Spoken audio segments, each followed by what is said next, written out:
자, 우리 말씀 보도록 할게요. 함께 보실 말씀 시편 128편 말씀이에요. 1절에서 6절 말씀 보겠습니다. 저 여러분이 한 절씩 번갈아 가면서 교독하도록 할게요. 여호와를 경외하며 그의 길을 걷는 자마다 복이 있도다. 내가 내 손이 수고한 대로 먹을 것이라. 내가 복되고 형통하리로다. 내 집 안방에 있는 내 아내는 결실한 포도나무 같으며 내 식탁에 둘러앉은 자식들은 어린 감람나무 같으리로다. 여호와를 경외하는 자는 이같이 복을 얻으리로다. 여호와께서 시온에서 내게 복을 주실지어다. 너는 평생에 예루살렘의 번영을 보며 내 자식의 자식을 볼지어다. 이스라엘에게 평강이 있을지로다. 아멘.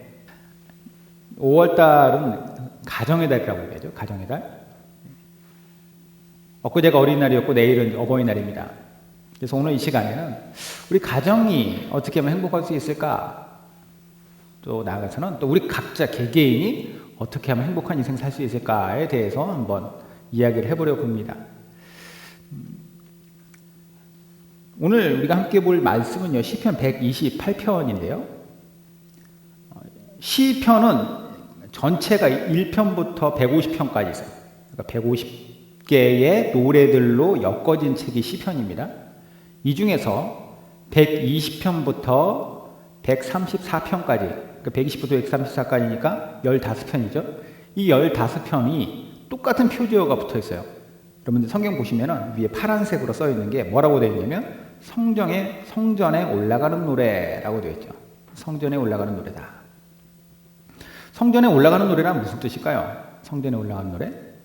요즘으로 치면은 예배를 드리러 나아가는 사람들이 그 예배자가 부르는 찬양이다라고 할 수가 있습니다. 그러니까 그 당시에는 성전에 시온산에 있는 성전으로 이제 예배자들이 쭉 올라가잖아요.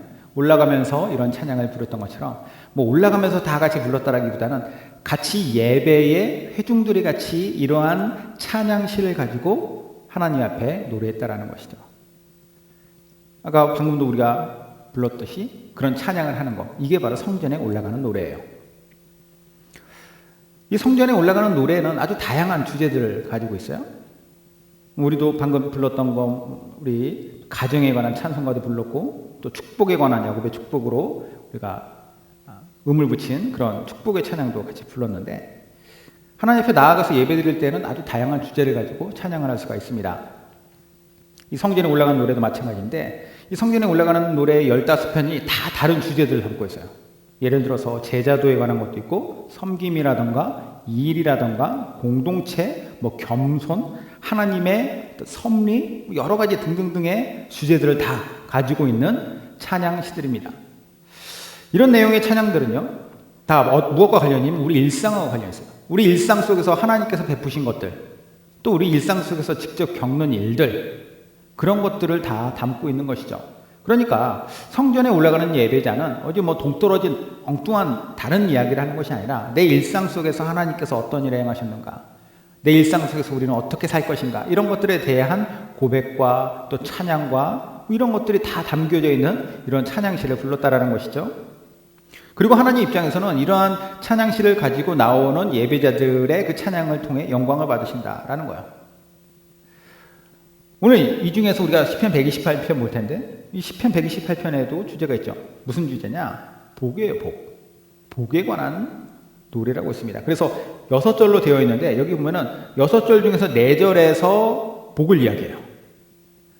그리고 이 복이라는 것은 우리가 흔히 아는 복복자, 이 동양적인 의미에서의 어떤 복이 아니라, 뭐 일이 잘 풀리고 다 잘 되고 막 이런 어떤 약간 행운에 가까운 그런 복이 아니라 행복이에요, 행복. 여기서 말하는 복은, 성경에서 말하는 복은 사실 행복에 더 가깝습니다. 특별히 개인과 그가 속한 가정의 행복이 어떻게 하면은 이루어질 수 있는가에 대한 그 비결을 이야기해주고 있습니다. 그리고 이 모든 것을 함축하고 있는 것이 1절이에요. 1절 한번 볼까요? 1절. 같이 한번 읽어보겠습니다. 여호와를 경외하며 그의 길을 걷는 자마다 복이 있도다. 자, 두 가지를 얘기해요. 여호와를 경외하며, 그리고 두 번째, 그의 길을 걷는 자마다. 그러니까 모든 사람들이 여호와를 경외하고 그분의 길을 걸을 때에 복이 있다라는 거예요. 모든 사람들이 여호와를 경외할 때 그리고 그의 길을 걸을 때 행복하다라는 것입니다. 자, 그럼 먼저 여호와를 경외한다. 무슨 뜻인지 한번 보죠. 이 경외하다라고 하는 단어는요. 야레라고 하는 단어예요. 야레. 히브리어로. 야레는 뭐냐면 두려워하다라고 하는 동사예요. 그러니까 두려워하는 것이 곧 복이다. 두려워할 때 행복하다. 근데 하나님을 두려워할 때 인생이 행복하다라고 하는 것이 좀 이상하죠. 일반적으로 생각할 때에는 하나님을 두려워하는 것은 행복이 아니라 불행일 것 같아요. 그렇죠? 하나님을 두려워하는데 왜 행복해? 하나님을 더 막 친밀하게 느끼고 가까이 하면서 그러면서 하나님이 우리에게 좋은 것 주시고 우리 일도 잘 풀릴 때 우리는 행복할 뿐만 아니라 우리가 하나님과 이렇게 그랬을 때 더 하나님과 긴밀해지는 것 같잖아요. 그죠? 하나님이 나한테 이제 뭐 이렇게 내 일이 잘 풀리고 막 그렇게 기도도 응답해주고 그런 방식으로 응답해 주시면은 나도 기분이 좋으니까 더 하나님과 더 긴밀해지고 그래서 더 행복해지고 이렇게 같은데 그렇지 않다라고 이야기하는 것 같아요. 왜 하나님을 두려워해야지 행복할 수 있을까? 그 두려움에 대한 정체를 먼저 알아야 될 것 같아요. 그럼 정체. 이 여기서 말하는 야레의 정체는 뭔가? 이 두려움의 정체는 뭘까? 이 야레는요. 두려움은 두려움인데 우리를 어떤 해치는 존재로부터 느끼는 두려움이 아니에요. 예를 들어서 칼을 든 강도가 있어요. 그 강도를 내가 혼자 맞닥뜨렸습니다. 주변에 날 도와줄 사람이 없어요. 나는 강도로 제압할 무기도 없고 힘도 없어요. 그러면 우리는 그 앞에서 얼마나 큰 두려움을 느끼겠습니까? 그리고 그 두려움을 왜 느끼는 것이냐? 그 상대방이 나를 해칠 것이다라고 해칠 수도 있다라고 하는 것에 대한 두려움이죠. 그죠? 근데 하나님 앞에서 우리가 느끼는 두려움은 그런 성격의 두려움이 아니다라는 거예요. 왜냐? 그분은 나를 해치려고 하는 존재가 아니기 때문에. 그러니까 강도의 목적은 나를 해치고 뭐 해코지를 하든지 어쨌든 간에 나의 것을 빼앗아 가려고 하는 심지어 나의 목숨도 빼앗을 수 있는 사람 존재이기 때문에 두려운 것인데 하나님은 목적이 그렇지 않다라는 거예요. 하나님이 우리를 겁줘서 예배를 받고 겁줘서 협박해서 우리 행동을 제어하려고 하는 존재가 아니라는 거죠. 그런 목적으로 우리의 예배를 받으시지 않기 때문에 우리는 그분을 향하여서 경배할 수 있는 것이고 그 경배라고 하는 이 아래가 무엇인지를 우리는 더 분명하게 알 수 있는 것이에요. 만약에 하나님이 우리에게 그런 분이셨다면 약간 유치하게 보통 사람들이 또 이런 방식으로 또 하나님에 대해서 경배하는 사람도 있어요. 이 두려움의 경배함이 나를 해칠까봐 그런 것을 하시는 분이다. 그렇게 역사하시는 분이다. 라고 생각한다는 거죠. 예를 들어 이런 거요. 주일날 내가 예배 빠지면 벌 받을 텐데. 그렇죠? 그러니까 이 두려움 때문에 나온 거예요. 정말로 하나님 앞에 예배를 위해서 경배를 위해서 나오는 것이 아니라 그러니까 진정한 경외가 아닌 것이죠. 잘못된 거예요. 만약에 하나님이 그런 하나님이시라면 계속해서 우리의 생각이나 감정이나 아니면 우리의 행동을 제어하려고 하실 거예요. 그러면 안 돼. 이렇게 하면 때려서 거기 가지 마. 이렇게 하면 또 막 그거에 겁을 줘서 뭔가 일이 잘 안 풀리는 것 계속 그렇게 하면서 너는 이렇게 가야 돼. 너는 이렇게 나를 예배해야 돼. 이렇게 하실 것이죠. 근데 그러지 않는다라는 거죠.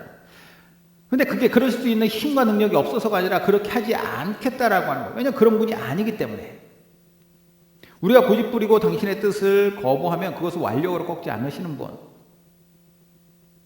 성령 하나님이 바로 그렇게 우리에게 역사하시죠. 그러니까 우리의 상황에 대해서 말할 수 없는 탄식으로 우리를 위해서 기도를 하시긴 하지만 그렇다고 해서 우리를 굴복시키거나 어떤 굴종시키지는 않는다라는 거죠. 그래서 우리가 그분 앞에 순종할 때 비로소 그분은 우리를 인도해 가시는 분이십니다. 그래서 성령 충만이라는 게 뭐냐? 성령 충만은 내가 그분을 향한 순종의 모습이에요. 내가 순종할 때 그분은 당연히 나를 인도해 가시기 때문에 그걸 바로 성령 충만이라고 얘기하는 것이죠. 그러니까 성령 충만은 나의 의지의 충만에 반비례합니다. 내 의지를 그분 앞에 꺾고 그분 앞에 무릎 꿇을 때 그분이 나를 인도해 가시는 것이 바로 성령 충만이다라고 얘기하는 거예요. 유진 피터슨 목사님이 이렇게 얘기를 했어요. 하나님은 힘으로 제압하는 혹은 위협하는 표적을 사용해서 우리의 자유와 존엄을 해치시지 않는다. 때로는 그렇게 해서라도 내 정신 못 차리는 나를 좀 이렇게 붙잡아 주셨으면 좋겠습니다라고 하는 마음도 우리가 가질 때도 있지만 사실 그런 방식으로 우리가 신앙생활하기를 그분이 원하시지 않고 또 우리 자신도 그게 아니라 내가 자율적으로 그분 앞에 무릎 꿇는 것 그것이 나에게 있어서 가장 행복하다라는 거예요. 그걸 여기서 얘기하는 거죠. 제가 감명 깊게 읽은 책 중에 박영돈 목사님이 박영돈 교수님인데 이 일그러진 성령의 얼굴이라고 하는 책이 있어요. 일그러진 성령의 얼굴. 무슨 말이냐면 여기서 이상한 목사님들이 성령님에 대해서 엉뚱한 소리를 가르쳐요. 성령님이 이런 분이 아니신데 이런 분이라고 잘못 해석해서 가르쳐주다 보니까 사람들이 성령님에 대해서 오해하고 있다는 것이죠. 자, 거기에 이런 지적이 나와요. 성령님은 우리의 교만과 완고함을 하루아침에 꺾어서 뒤바꿔 놓지 않으신다. 물론 우리가 원한다면 그렇게 하실 수 있지만 고집을 부리면 우리에게 져주신다. 오래 참고 기다리신다. 어떤 교인은 성령도 자기 성질은 못 고친다고 하는 신성모독적인 말을 하기도 하는데 이게 전혀 일리가 없는 말도 아니다. 성령님은 강제적으로 우리의 나쁜 성질을 뜯어고치시지 않기 때문이다. 우리가 자원할 때 간절히 원할 때까지 기다리신다. 이게 이제 성령님의 일하시는 방식, 그분의 원칙이라는 거예요. 이런 하나님이신데 너 똑바로 서라, 똑바로 행동해라. 난 너 해칠 수도 있다. 넌 나를 두려워해야 된다. 이렇게 우리를 그런 방식으로 강압적으로 하시지 않는다라는 거죠. 그럴 리가 없어요. 그래서 여기서 말하는 경외라고 하는 이 야레의 두려움은 무엇이냐? 그 두려움은 온 우주에서 누구보다 더 크고 광대하고 능력 있고 강한 존재, 그분 앞에 우리가 섰을 때 느껴지는 압도됨이에요.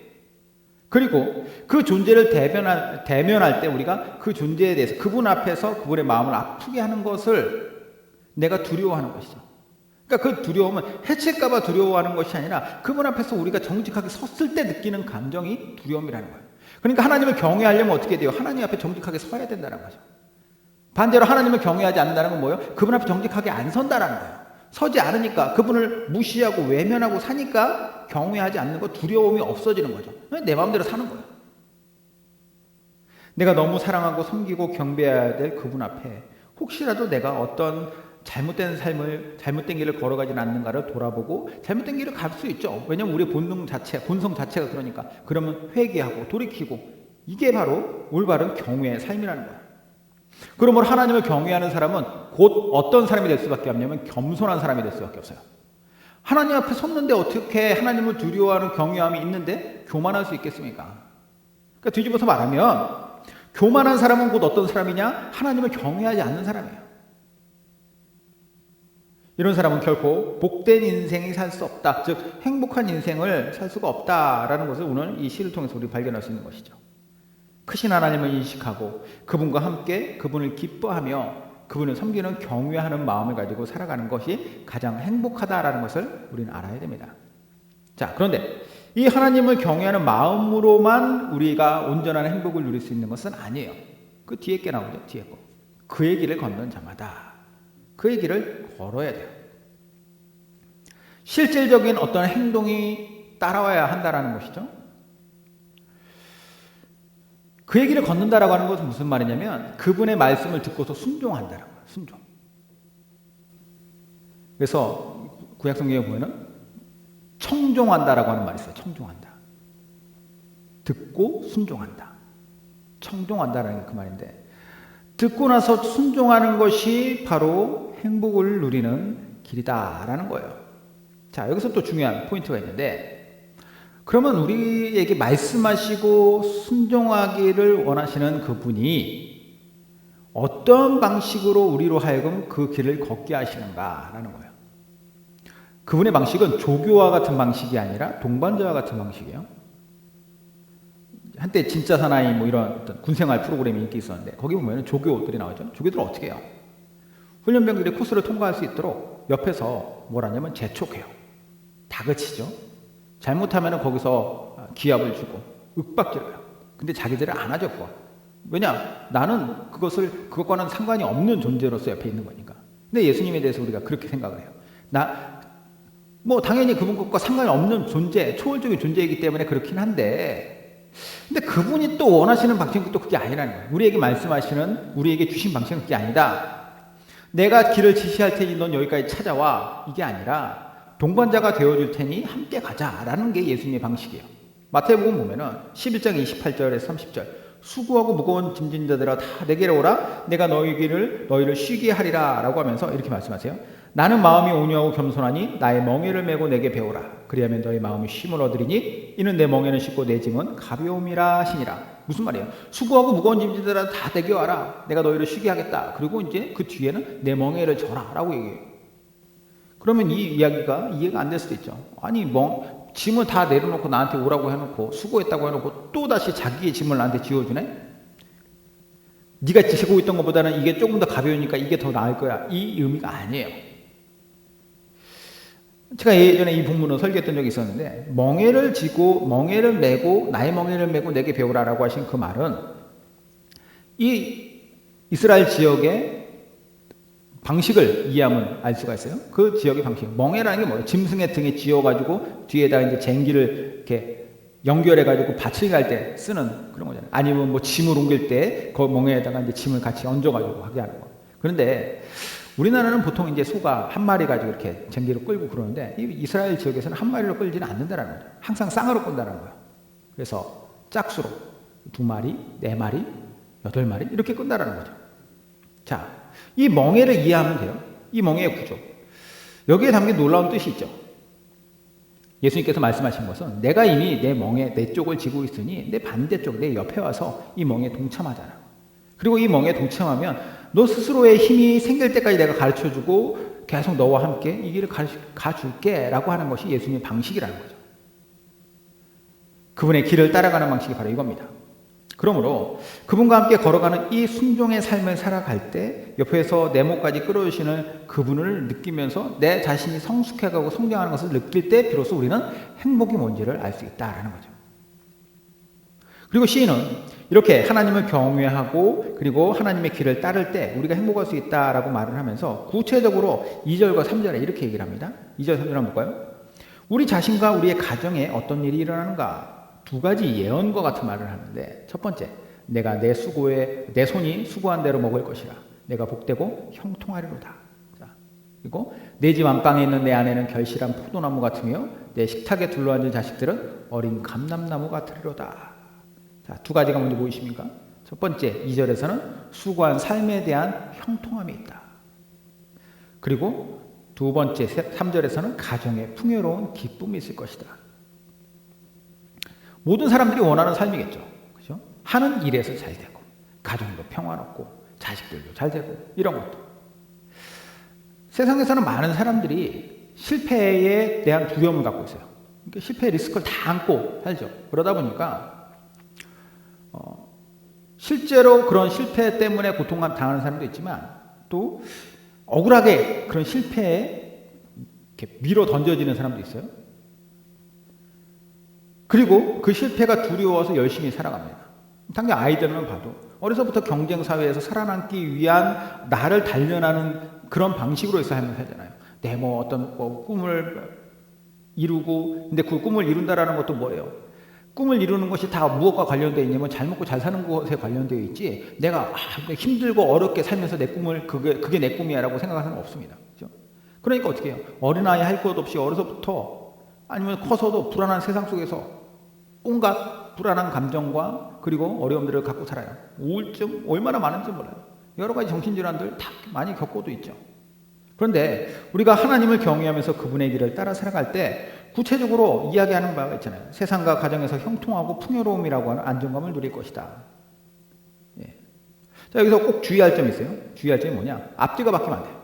우리가 사실 이게 정말 미묘하게 다른데 그 미묘한 차이점을 발견하지 못해가지고 엉뚱하게 사는 경우가 많이 있습니다. 무슨 말이냐면 형통함을 위한 목적으로, 풍요롭기 위한 목적으로 하나님을 경외하는 척한다, 하나님을 따르는 척한다, 이것은 전형적인 기복신앙이죠. 그렇죠? 근데 기복신앙과 그리고 여기서 뭐 본문을 제가 한번 이름 붙여봤는데 행복신앙, 기복신앙과 행복신앙은 달라요. 왜냐? 비슷한 것 같으면서 다릅니다. 복을 위한 목적으로 하나님을 경외하고 그 길을 걸어가는 그것은 기복신앙이 돼. 뒤집어서 하나님을 경외하고 그분의 길을 온전히 내가 걸어갈 때 하나님께서 주시는 어떤 그런 복됨, 축복됨이 나의 행복으로서 부어진다라고 하는 것이 바로 행복신앙이라는 거예요. 그러니까 뭐로 가든 행복하게 되는 거 아닙니까? 뭐로 가도 다 일만 잘 되면 되는 거 아닙니까? 이렇게 생각하면 안 된다는 거예요.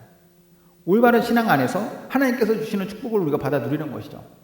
축복을 쟁취하기 위한 삶이 아니라. 마태복음 6장 33절에 먼저 그의 나라와 그의 의를 구하라. 그리하면 이 모든 것을 너에게 더하시리라. 이게 이 모든 것에만 관심을 가지고 이걸 위해서 먼저 그의 나라와 의를 구하는 척하다 살면 결국 어떤 일이 발생하느냐? 이 모든 거 다 더해준다고 했는데 왜 안 더해주냐고 하는 것이 근본적으로 문제가 계속 꼬리에 꼬리를 무는 것이죠. 이번 달은 특별히 가정의 달이니까 마지막 3절의 예언의 행복한 가정의 모습을 한번 볼게요. 내 집 안방에 있는 내 아내는 결실한 포도나무 같을 것이며 내 식탁에 둘러앉은 자식들은 어린 감람나무 같으리로다. 자, 나무가 두 개 등장해요. 이스라엘에서는 이 두 개의 나무가 매우 중요합니다. 첫 번째, 포도나무. 포도나무와 그 열매인 포도는 하나님의 축복의 상징이에요. 그래서 이스라엘 백성들이 고통 중에 있을 때 하나님께서 그 고통을 건지셨다, 회복시키신다라고 했을 때는 포도나무를 이곳으로 옮겨주셨다라고 해요. 그러니까 풍요로움과 풍성함의 상징으로서 그들의 삶의 터전을 이렇게 옮기신다라고 하는 것으로서 그렇게 포도나무를 사용하기도 하고, 그리고 특별히 그들의 일상 속에서 이 포도나무에서 열리는 이 포도는, 그래서 이제 그 포도를 가지고 이제 포도주를 담그고 그러잖아요. 그것이 매우 중요합니다. 왜 그러냐면 이 사람들이 뭐 와인을 즐기기 때문이다, 그게 아니라 물이 귀한 그 지역에서 살아남기 위해서는 그들의 주식으로서 포도주가, 왜냐면 전에도 한번 얘기했었죠. 냉장 시설이 발달이 안 됐기 때문에 이거 발효될 수밖에 없어요. 발효를 시켜야지 먹을 수 있는 거니까. 포도주를 담가서 그것을 주식으로 삼아서 살아갈 때 그들의 삶이 연장되고, 그러면 당연히 하나님께서 포도를 풍성하게 열리게 하시는 것이 그들에게는 곧 그들의 풍요로운 삶의 어떤 표식이 된다라는 거예요. 그러므로 그 인생을 풍요롭게 하신다라고 하는 것이 항상 포도나무로, 포도 열매로 연결시켜서 이야기하는 것이죠. 자, 집안의 아내로 표현된 것은 실제로 아내를 지칭할 수도 있어요.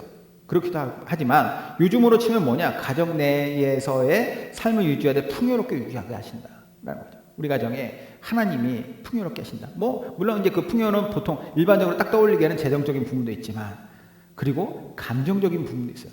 그러니까 돈만 많다고 다 행복한 거 아니니까 감정적으로도 그 가정에 평안함과 또 기쁨이 있다. 자, 그리고 이제 자녀들에 대해서 이야기할 때는 뭐라고 얘기하냐면 감람나무 같다. 어린 감람나무다. 감람나무는 뭐냐면 올리브나무예요. 올리브나무. 포도나무와 더불어서 아까도 말씀드렸다시피 중요한 나무가 이 감람나무의 올리브나무인데, 올리브 열매와 그 올리브의 기름은 그들의 삶을 윤택하게 하는 것입니다. 그래서 이스라엘 사람들이 예전부터 예수님 시대 때도 항상 먹을 때 식사를 뭘로 해요? 빵으로 하잖아요. 그죠? 그 빵을 그냥 먹습니까? 아니, 올리브 기름에 찍어서 먹어요. 그리고 그 밖에 많은 것들이 올리브 기름을 통해서 그 요리가 되어지고. 자, 그런데 뭐 식용도 중요하지만 또 올리브 기름은 또 약용으로도 사용했습니다. 그러니까 그들의 삶을 어떻게 보면 윤택하게 만드는 것이 바로 이 올리브예요. 그리고 이 올리브 나무의 특징이 있습니다. 이 특징이 무엇이냐? 무려 1000년을 산다라는 거예요. 그러니까 오랫동안 계속해서 그 나무에서 열매는 열릴 것이고, 그 나무를 통해서 우리는 우리의 삶을 윤택하게 하는 것들을 얻는 것이죠. 자, 그러면 본문에서 뭐라고 얘기했냐면 너의 식탁에 둘러앉은 자식들은 어린 감람나무 같을 것이다. 이 오랜 세월을 이렇게 많은 풍성한 것을 맺게 되는 올리브나무가 어리다라고 한다면 그 미래의 가능성이 얼마나 무궁무진하겠느냐라는 것이죠.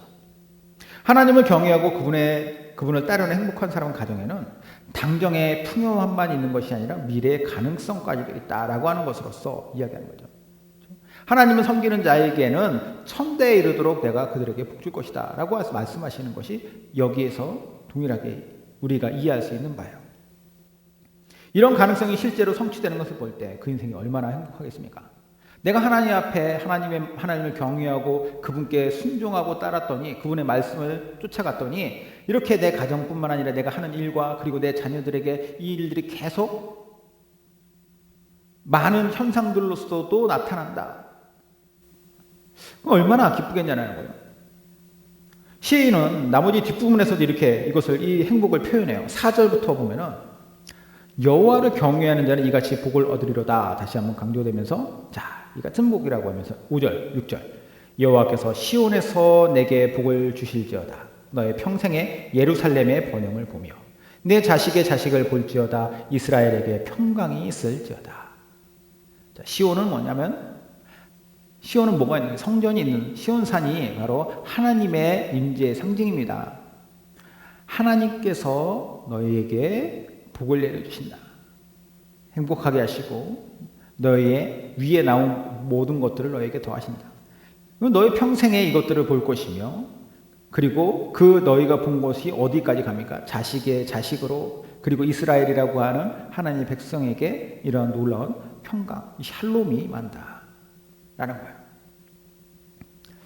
저는 이 성전에 올라가는 노래, 이 복의 찬양이 우리 모두의 신앙이 되고 삶의 방식이 되고 누리는 기쁨이 되길 바랍니다. 이 찬양이 우리의 삶에서 계속해서 넘쳐나길 바라고 실제로 이루어지는 성취되는 것들을 우리가 우리 평생에 계속해서 발견하며 목도하고 그리고 또 이것이 우리의 앞으로의 자녀들에게도 계속 흘러가길 바라요. 그게 바로 하나님께서 우리에게 주신 놀라운 축복인 것입니다. 우리 같이 기도하겠습니다.